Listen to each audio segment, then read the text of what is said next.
Mga barangay disaster responders sa siyudad sa Sugbo gi-alerto na nga daan.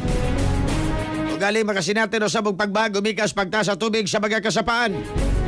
Di ay report si Cristel Joy Filerca. Live report.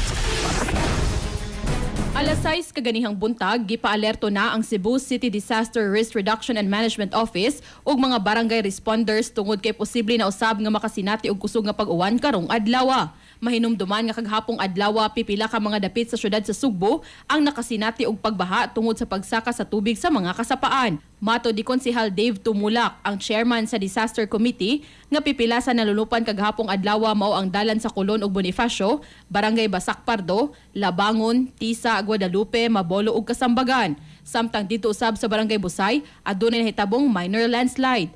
Gipahibaw usab ni Tumulak nga adunay mga individual nga nanimuyo daplin sa sapa ang gibakwit kagahapong adlaw. Ang ato lang napabakwit kagahapon gani ang kining diri dapit tapat sa CCMC o pahina sentral to kwanto ka individual apil ang mga bata niya buto sa mga 28 ka buhok. Isiguro na to pag luwas katong mga bata o katong mga tiguang nabalakat basin niya kusaka pagidog samot ang tubig matrap kaning mga residente na ananimuyo diha sa bridge.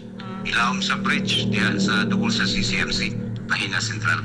Dugang paniya nga karon ug ugmang adlaw, lauman gihapon ang pag-uwan base sa impormasyon gikan sa Pag-asa tungod sa habagat, maong nagpabiling alerto ang CCDRRMO ug mga barangay responders. Andam na usab ang mga heavy equipment ngadto sa mga bukirang barangay aron nga daling makaresponde o galing adunay mahitabong landslide. Giawag ni Tumulak ang mga residente nga nagpuyo sa mga risgo nga lugar nga mobakwit na nga daan og di nahuwaton nga may kinabuhi pa nga makalas.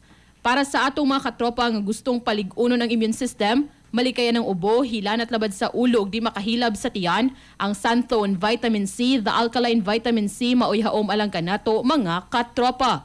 Alang sa nagkahiusang Pilipino para sa Pilipinas, kininyong katropa Cristel Joy Filerca, XFM News. XFM report. Santhone Plus Gold, mapalit sa mga butika sa inyong lugar.